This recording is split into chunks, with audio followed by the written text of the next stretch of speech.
Olá pessoal, a gente vai começar agora um tópico muito importante para a sociologia, que é o processo de humanização dos indivíduos. Bom, esse processo de humanização, também conhecido como um processo de socialização, ele é feito por meio dos contatos sociais, ou seja, um conjunto de relações que os indivíduos mantêm com diferentes grupos ao longo da sua existência. Então, com isso, a gente pode afirmar que os contatos sociais e o processo de socialização, ele acontece do primeiro ao último dia de vida dos indivíduos. Porque a todos os momentos nós estamos tendo contatos sociais. Sejam eles novos, sejam eles com pessoas já conhecidas, em instituições conhecidas. Bom, tirando casos muito pontuais em que o indivíduo ele cresce em isolamento social, então, por exemplo, crianças que são isoladas da sociedade, que são que crescem longe do convívio de outros seres humanos, são casos muito pontuais, raríssimos e difíceis até de se compreender. Em geral, essas pessoas elas não se comportam como humanos, abre aspas. Por quê? Porque elas não aprenderam a se comportar como pessoas. Elas não entendem os nossos códigos sociais. Por exemplo, o luto, a alegria, usar roupas, falar, escrever e assim por diante. Então, elas têm, inclusive, muitos problemas psicológicos. Então, esses casos são muito pontuais. E há também aqueles casos de isolamento social forçados. Então, por exemplo, os judeus durante a Segunda Guerra Mundial, em que os nazistas colocaram eles em bairros, em guetos separados do grupo maior. Mas isso é uma questão política muito pontual, mas dentro desses guetos eles continuavam interagindo entre si.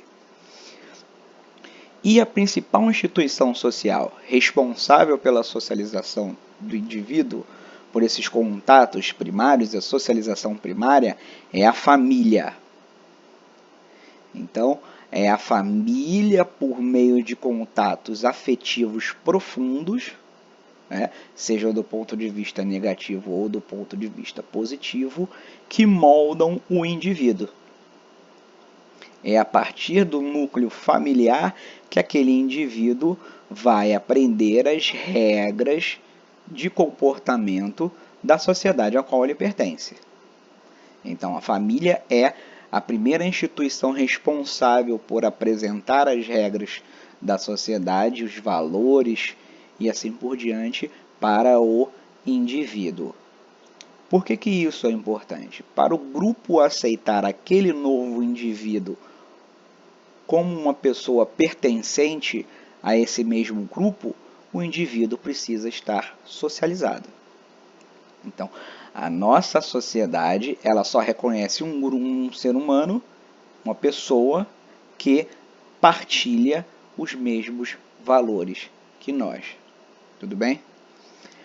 Há, obviamente, os casos das famílias que não fazem esse processo de forma adequada, né?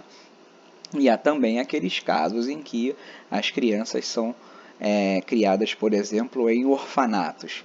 Mas mesmo essas crianças que não têm uma estrutura familiar adequada, que os pais não são modelos do que a sociedade acha adequado, e também essas crianças criadas em orfanatos, mesmo ali os laços são mais íntimos e deixam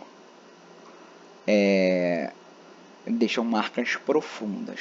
É claro que em uma instituição como um orfanato, os contatos são o que nós chamamos de intermediários.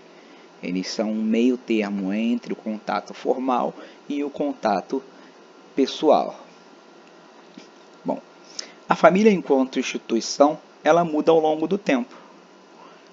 E muda também de acordo com a sociedade. Então, existem, por exemplo, sociedades que permitem a monogamia. São sociedades que instituem a monogamia como o ideal. Ou seja, um homem e uma mulher. a nossa sociedade? Nossa sociedade tem um modelo ideal de família que é homem, mulher, casamento monogâmico, filhos. Há outras sociedades em que a poligamia é aceita. Um homem com mais de uma mulher ou uma mulher com mais de 2 homens.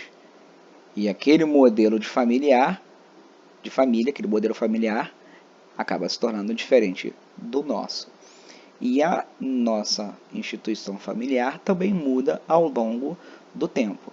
Então, alguns séculos atrás, a família monogâmica extensa era mais comum. Ou seja, o homem, a esposa, a mulher, os seus filhos.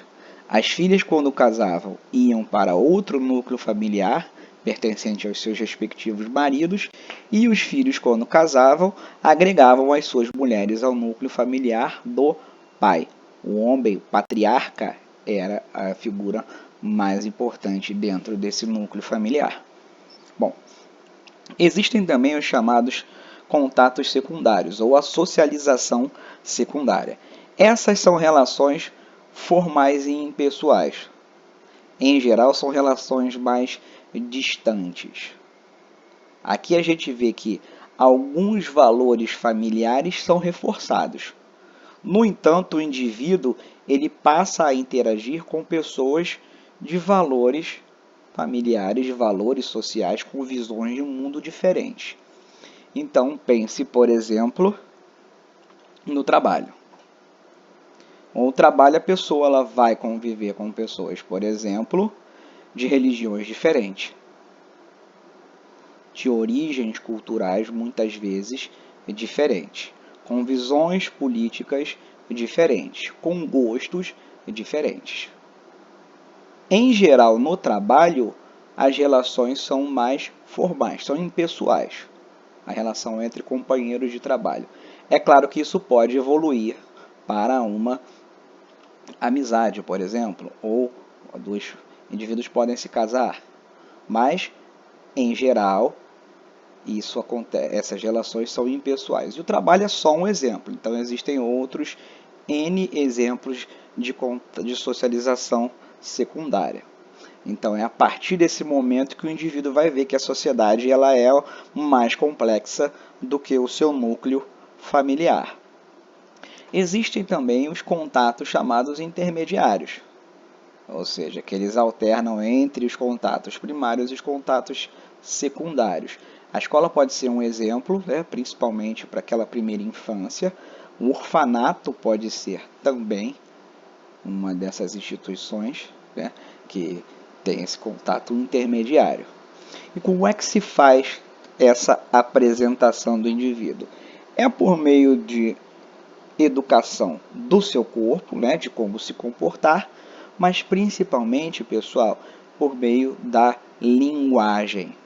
A linguagem, essa forma de comunicação humana que a gente se comunica usando conceitos tanto abstratos quanto conceitos mais palpáveis, digamos assim, isso vai fazer com que o ser humano adquira não só aquela ferramenta de comunicação, o idioma, mas também apresente a possibilidade de comunicar ideias. Então, o filósofo Wittgenstein, ele costuma dizer que o meu mundo é do tamanho do meu vocabulário. Então, a linguagem é importante para a gente compreender a realidade que nos circunda e para a gente também transmitir ideias e se comunicar com outros indivíduos. Existem também outros conceitos importantes para a gente ver, o conceito de espaço social, que são locais em que os indivíduos interagem. E aí pode ser escola, trabalho, clube, igreja, praças. Então existem N espaços em que os indivíduos podem conviver e ali desenvolver um conjunto de comportamentos que os tornem iguais, que façam com que esses sujeitos se identifiquem.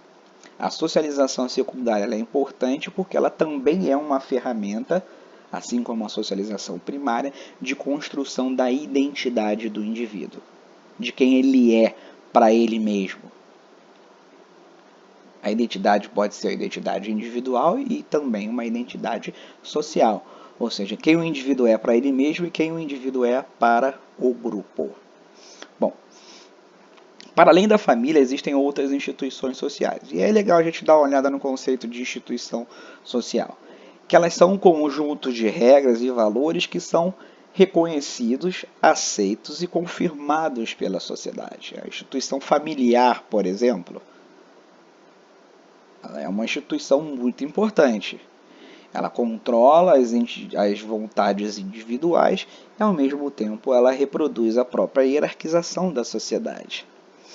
Bom, e aqui é uma distinção importante para a gente, ó, entre grupo social e instituições sociais. Ó. Um grupo social é uma reunião de indivíduos com objetivos comuns, em um processo de interação contínua, enquanto as instituições sociais são conjuntos que envolvem regras e procedimentos aplicados a diversos grupos. Daí a figura aqui. Nós temos a instituição família, mas nós temos um grupo que é o núcleo individual, o núcleo familiar de cada família. A família do fulano, ciclano, beltrano e assim por diante. Todas essas famílias obedecem a um modelo, a um conjunto de regras e valores e procedimentos instituídos pela sociedade. Mas, na prática, cada família tem a sua configuração específica. Então, pode ser, por exemplo, uma família formada só por uma mãe solteira, ou um pai solteiro, ou casal divorciado, né, de pessoas divorciadas que voltaram a se casar e trouxeram os seus filhos de outros relacionamentos. Ou a criança que é criada com a avó e com a tia, ou com casais homoafetivos. Então, a configuração do modelo ideal que a gente falou existe, mas na prática existem outros tantos modelos também, que formam chamados grupos, os núcleos familiares. Bom, e aqui são os exemplos de instituições familiares. Ó. Família, escola, igreja, o Estado, as empresas, as associações profissionais, os sindicatos, clubes, grêmios, etc. Nessas instituições existem as chamadas relações de poder, aqueles que mandam, aqueles que obedecem e como se dá essa interação entre pessoas diferentes. Elas moldam o comportamento do indivíduo, elas instituem os valores sociais que acreditam adequados. Então, por exemplo, os valores dentro de uma empresa, por exemplo, eficiência, competitividade, competência e assim por diante, podem não necessariamente ser os mesmos da família. Okay? Podem ser iguais, por exemplo, a adoção de moral e de ética, do certo e errado? Podem. Mas a família é responsável por passar valores morais, um moralismo, diferentes de uma empresa, por exemplo. Ok? Então, essas instituições também servem como referências sociais e culturais. São elas que serão intermediárias da relação entre os indivíduos e a sociedade. Com isso, acabamos aqui a parte de contatos e socialização.